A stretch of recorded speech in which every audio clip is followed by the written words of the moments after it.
प्रिय दर्शकों नमस्कार। मैं पंडित जी एस कौशिक आपका स्वागत करता हूं आपके अपने YouTube channel GK astro tips में। आज मैं आपको बताने वाला हूं शादी में देरी होने के कुछ मुख्य कारणों के बारे में। आपकी उम्र शादी के लायक हो चुकी है, शादी के लिए लगातार प्रयास किया जा रहा है, लेकिन फिर भी शादी में देरी हो रही है, तो इसका मुख्य कारण क्या बनता है, उसी के बारे में आज हम चर्चा करने वाले हैं।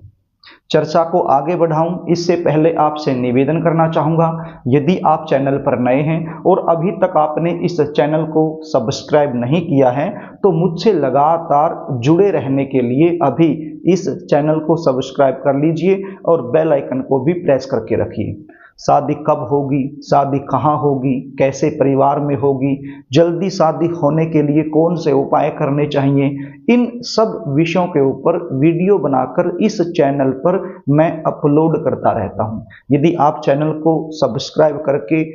बेल आइकन को प्रेस कर लोगे तो हमारी आने वाली जो भी नई वीडियो हैं उनका नोटिफिकेशन आपको मिलता रहेगा और वो वीडियो आप आसानी से देख पाएंगे।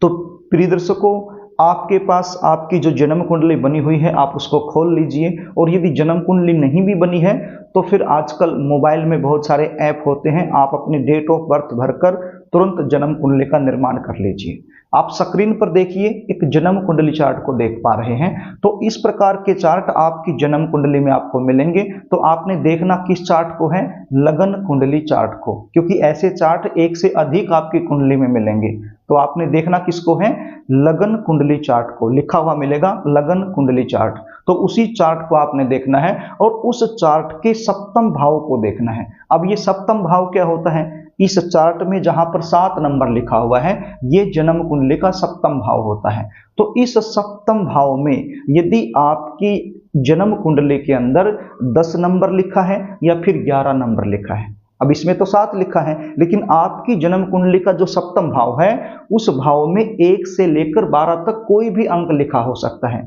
यदि यहाँ पर 10 लिखा है या फिर 11 नंबर लिखा है तो ये विवाह में देरी होने का एक मुख्य कारण बन जाता है, क्योंकि 10 यानी कि मकर और 11 यानी कि कुंभ, तो मकर और कुंभ इन दोनों राशियों के स्वामी शनिदेव बन जाते हैं और शनिदेव बड़ी धीमी गति से चलते हैं, इसलिए यहाँ के स्वामी होने के कारण विवाह में वो धीमापन लेकर आते हैं, यानी कि विवाह में विलंब कराने का मुख्य कारण बनते हैं। तो आप देख लीजिए आपकी जन्म कुंडली के सप्तम भाव में 10 नंबर या 11 नंबर, यदि इनमें से कोई भी एक नंबर लिखा है तो ये विवाह में देरी करवाने वाली सिचुएशन बन जाती है। दूसरा पॉइंट क्या है उसको नोट कर लीजिए, यदि जन्म कुंडली के पहले भाव में, अब पहला भाव कौन सा होता है, जहां पर 1 लिखा हुआ है ये पहला भाव होता है। देखिए यहां पर 1 नंबर लिखा है इसलिए ये पहला भाव नहीं है,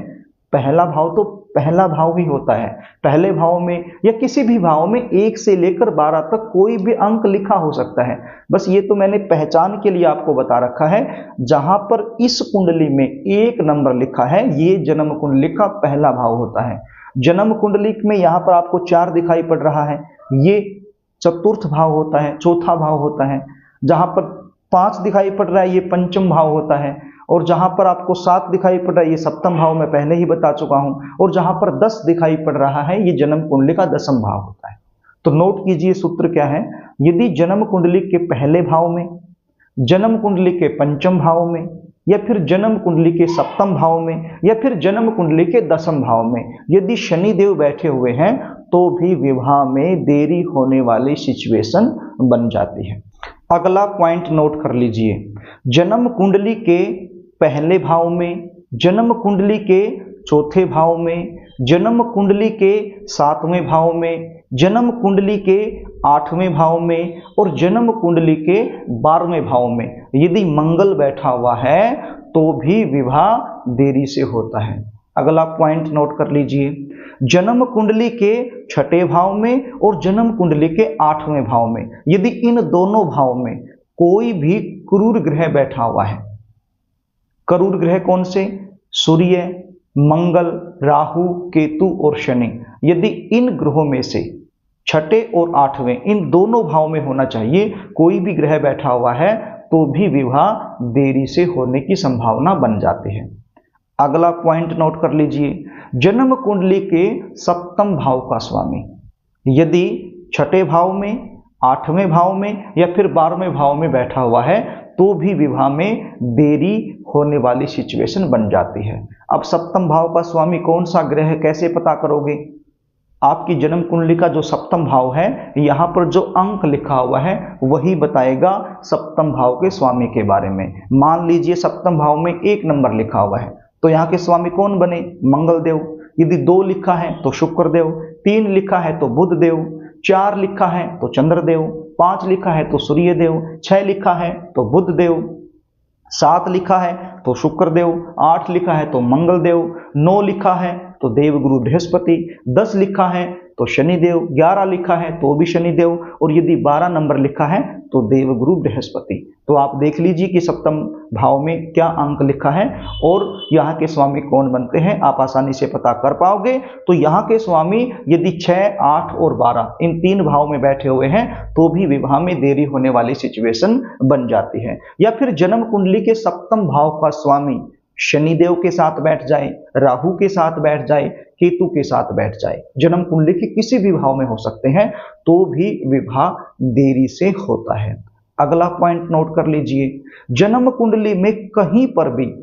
शुक्रदेव बैठे हुए हैं, कहीं पर भी बैठे हुए हैं और बिल्कुल उससे सप्तम भाव में, यानी कि जिस भाव में शुक्रदेव बैठे हुए हैं उससे 7 घर आगे यदि राहु बैठा है, केतु बैठा है या शनिदेव बैठे हैं तो भी विवाह में देरी होती है। और यदि देवगुरु बृहस्पति जन्म कुंडली के किसी भी भाव में बैठे हुए हो, बिल्कुल उससे 7 घर आगे जाकर यानी सप्तम भाव में यदि राहु बैठा है, केतु बैठा है या फिर शनिदेव बैठे हुए हैं तो भी विवाह में देरी होने वाली सिचुएशन बन जाती है। तो प्रिय दर्शकों, ये मैंने बिल्कुल आसान सूत्र आपको बताए हैं। इनके अलावा भी बहुत सारे सूत्र होते हैं, लेकिन यदि वो मैं आपको बताऊंगा तो शायद आपको समझ में नहीं आ पाएंगे, इसलिए मैंने केवल वो सूत्र आपको बताए हैं जो आप आसानी से समझ जाओ। यदि ये सिचुएशन आपकी जन्म कुंडली में बनी हुई है तो निश्चित मानिए शादी में देरी होने की संभावना बनती है, शादी देरी से होती है।